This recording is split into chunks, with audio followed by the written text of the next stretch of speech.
And welcome back to Morning Barbados. It's time for us now to look at managing those managerial challenges. And to help us, we have Joan Underwood, the coach, talent development specialist, master trainer, and change practitioner.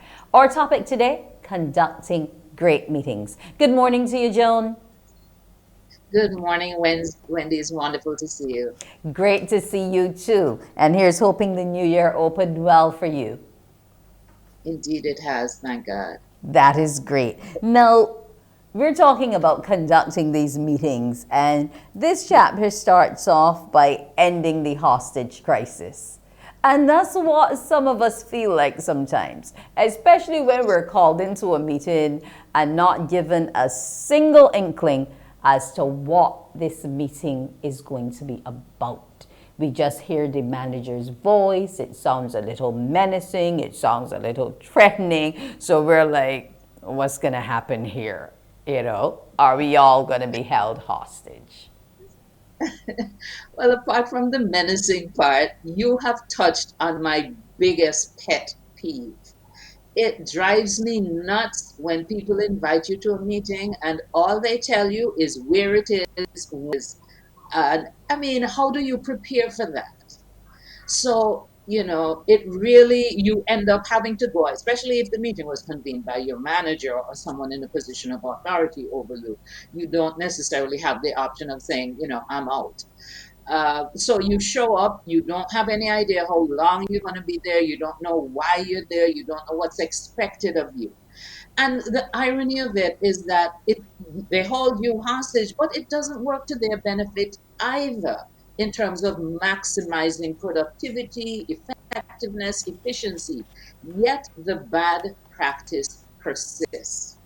So, in this particular chapter, I talk about what we need to do to transform the hostage crises that pass for meetings in organization to great meetings. And there's certain things you need to do before the meeting, during the meeting, and after the meeting for it to constitute a great meeting.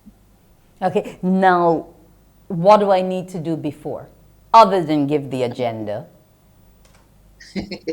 Well, first of all, you need to decide if you need a meeting, because some of the things we convene as meetings, they really don't need a meeting. So, for example, if you simply need to disseminate information, is a meeting the best way to do that?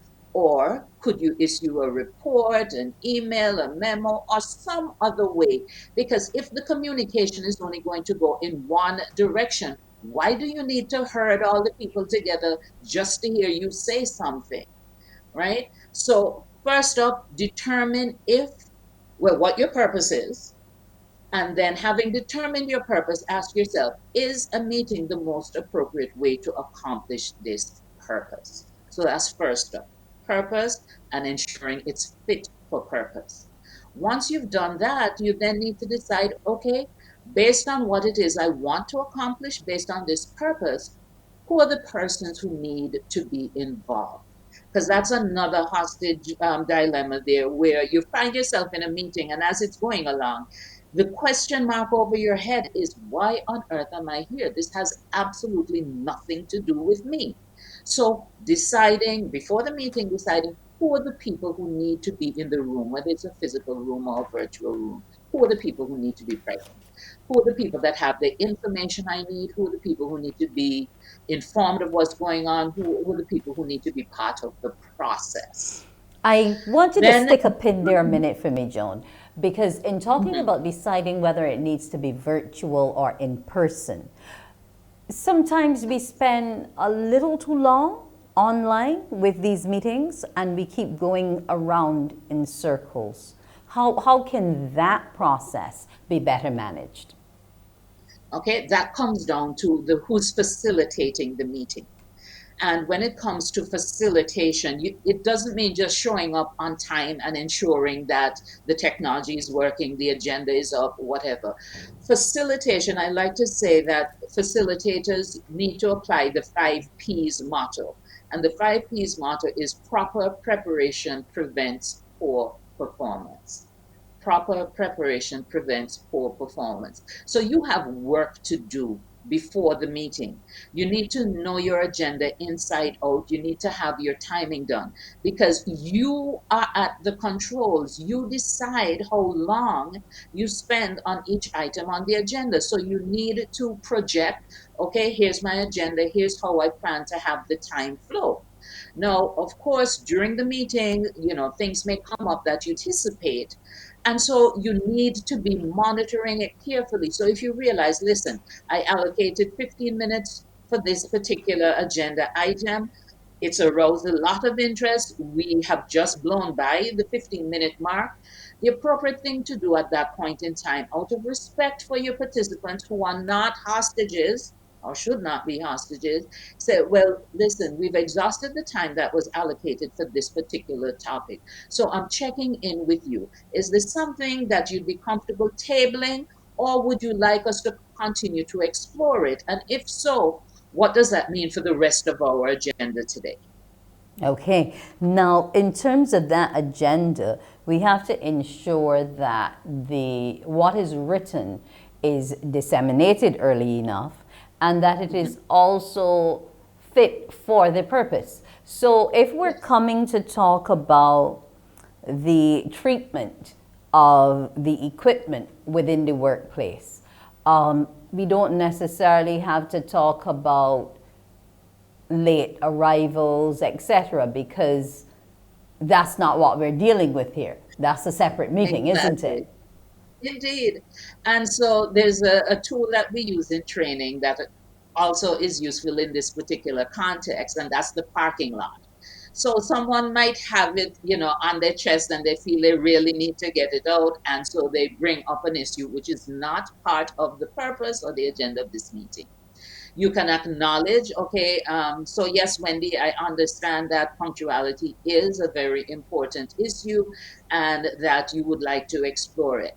How about we put that in a parking lot, schedule it for a subsequent meeting so that we can retain our focus on the purpose for this particular meeting.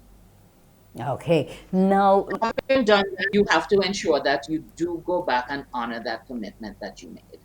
understood. But also, too, in terms of the actual conduct of the meeting, how critical Mhm. is it that we document all of the major issues, arguments, decisions, solutions once that meeting has started? Okay, so you mentioned a whole list there. You don't have to be a scribe in terms of like the person in court who has to capture every word that's said, right? I lean towards summaries of decisions taken, action items, responsible parties, and timeline for delivering on the action items. Now, depending on the nature of the meeting, because if, for example, it's a board meeting or something like that, and minutes are required, that's different than a meeting summary. With a meeting summary, you want to know the decision points, who's doing what, by when, and if you have quality standards that need to be associated with those action items. It is absolutely imperative to have a good meeting summary. And I'll go further, and this one might surprise you. I strongly advocate that that summary goes out within 24 to 48 hours. And people used to say, we need time. The longer you wait to send it out, the less likely the action items are to get action, right? Okay, so Because we have to keep we people forget. on track in terms of time, making sure they Indeed. understand, well, this decision was taken and we have a week and a half to get it actioned. But unless I send you that communique, you don't remember what the timeline was. Exactly.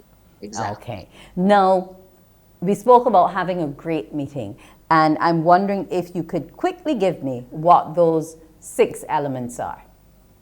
Absolutely. So we've mentioned the purpose already. It all starts. Be very clear on the purpose and that a meeting is an appropriate forum given your purpose.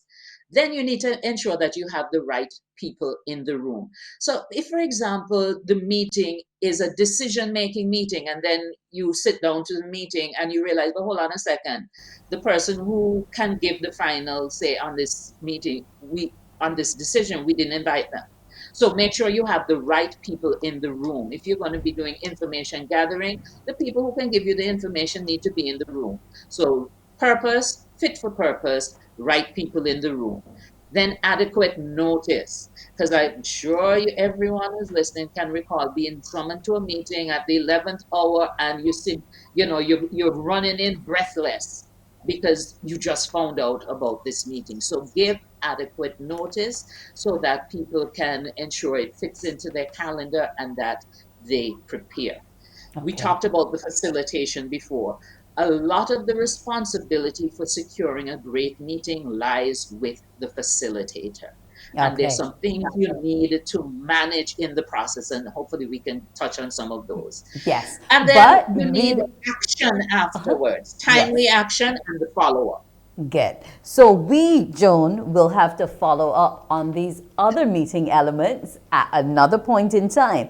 But your book, it's still available at Days Bookstore, utdsinc.com, and Amazon. So you can get it there. Joan, it was great having you. We look forward to having a productive meeting next time. Have a great morning. Absolutely.